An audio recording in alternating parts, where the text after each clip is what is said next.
The Weapon of Humour. And now we come to the strangest skirmish of all in the battle for the reformation of the Church. Enter one Martin Marprelate, gentleman, a character of fiction in a sense, but one whose works, or rather whose writings, were real enough. Marprelate, a name conjured up from the two words mar and prelate. Mar, to ruin, to impair the perfection of, to spoil, to disfigure.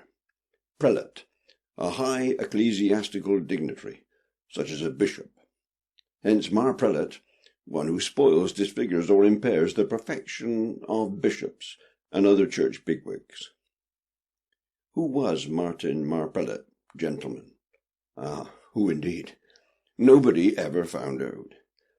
The general opinion at the time, the received view, was that he was John Penry. He always denied it.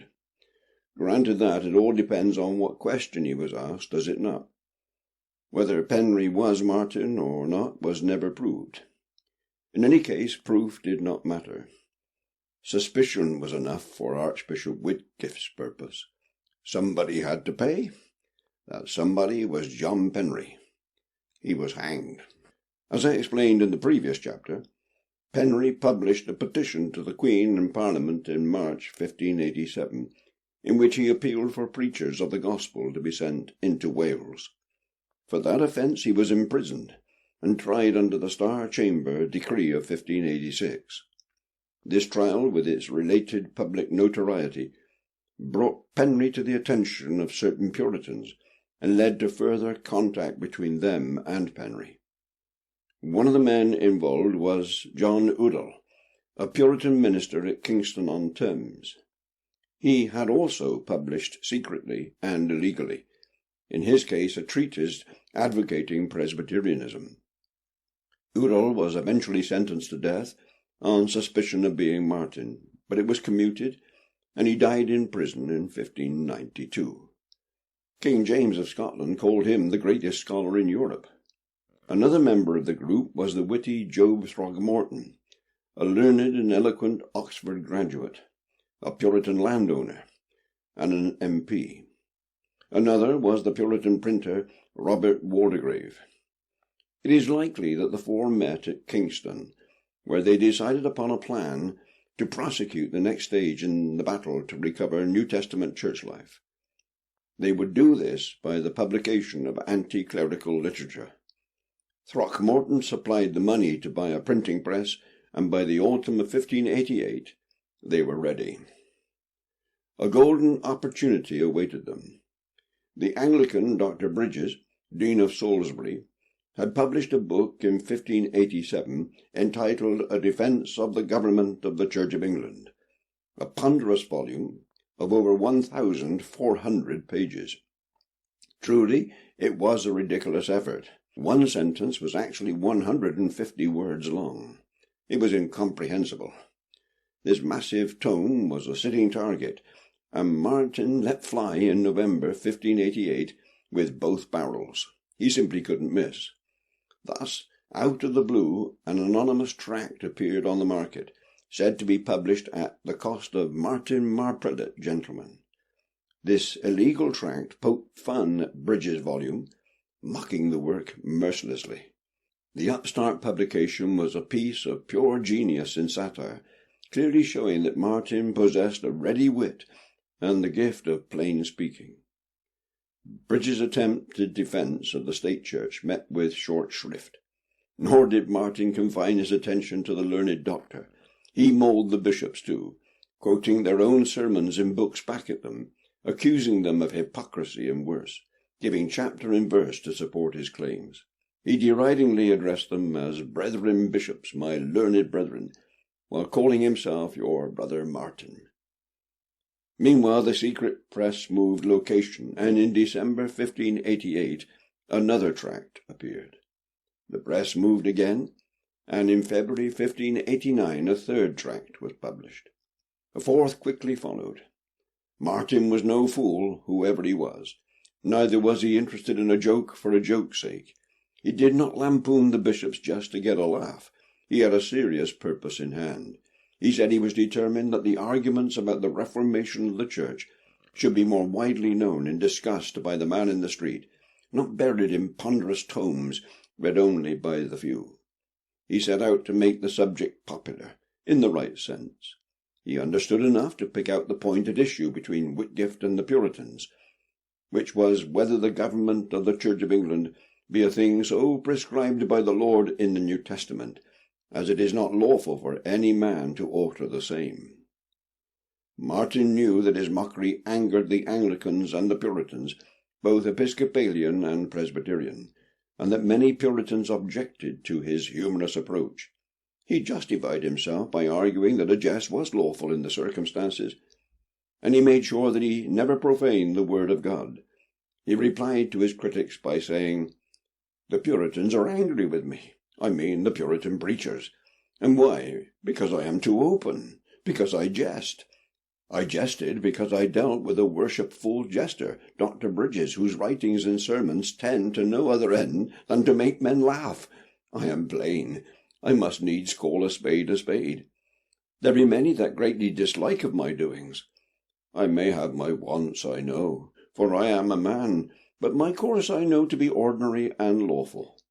I saw the cause of Christ's government, and of the bishop's anti-Christian dealing to be hidden. The most part of men could not be gotten to read anything written in the defence of one against the other. I bethought me, therefore, of a way men might be drawn to do both, perceiving the humours of man in these times to be given to mirth. I took that course. I might lawfully do it. Jesting is lawful by circumstances, even in the greatest matters.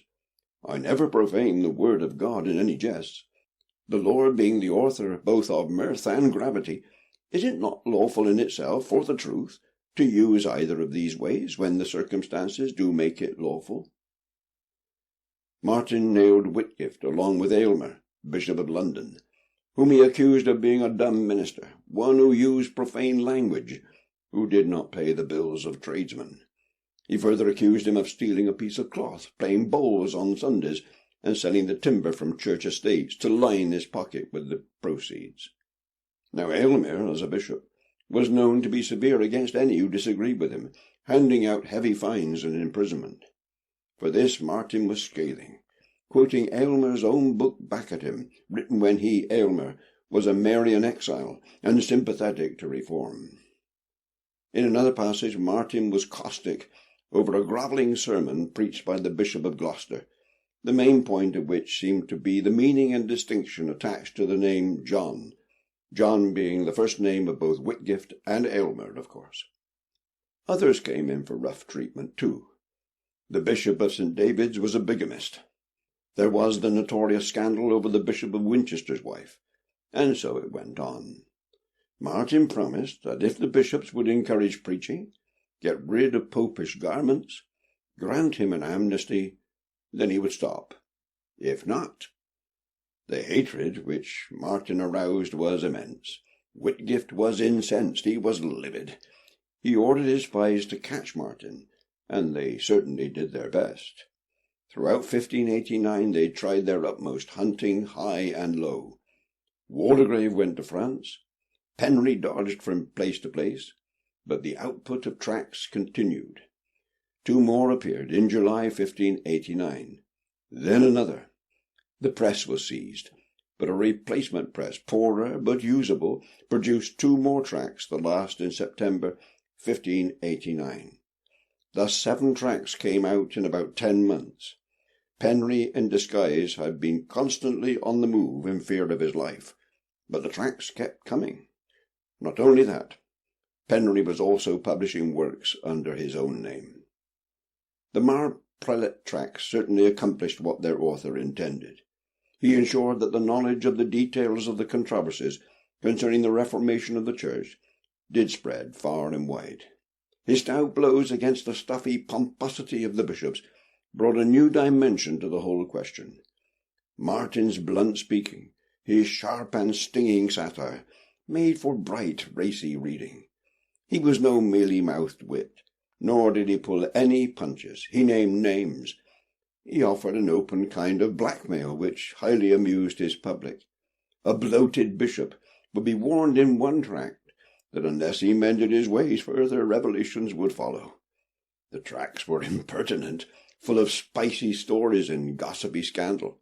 Martin was an impudent fellow, and make no mistake. The popularity of the tracts was immense. The man's sheer cheek, his daring, brought delight to everybody, well, almost everybody. Queen Elizabeth and her flunkies read them with much interest. University scholars concealed them under their gowns, studied them, and sniggered in secret. High and low poured over their pages. From the court to the cottage, from the peasant's hovel to the university hall, the bishops found that everybody was ridiculing them. Martin brought to light the scandals of the bishops, their carnality, and their hypocrisy. The prelates became a laughing-stock. The abuses and corruptions of the Church of England became the stuff of common gossip. Then, in 1559, a book was published against the tracts which accused Penry, naming him as Martin. His house was ransacked, and an order was issued for his arrest. The chase was on. He fled to Scotland, where his Puritan sympathies ensured him a warm welcome, since, as already noted, at that time he was no separatist. Indeed, Martin had attacked Barrow. All the while Penry was on the run, he continued to preach, and to publish yet more works. As I explained in the previous chapter, Penry eventually came to London to seek permission from the Queen that he might return to Wales as a preacher. From a personal point of view, it was a most unwise decision, but the spiritual plight of his fellow countrymen proved too strong for him. The risk he took in coming back to England was immense, for, to cap it all, when he was in London, he showed he had now become a separatist. He was arrested. Although it was never proved, it is almost certain that Penry was Martin.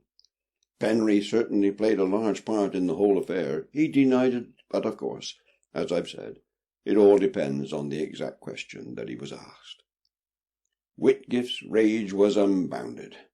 The lustre of the dignity of the bishops had been tarnished, and the bubble of their inflated pride had been pricked by the tracts. But alas, he had Martin Marprelate in his grasp, or so he was convinced. Whitgift was full of spite. He was bent on vengeance. There was no escape. Martin Prelate would write no more. John Penry was hanged in 1593.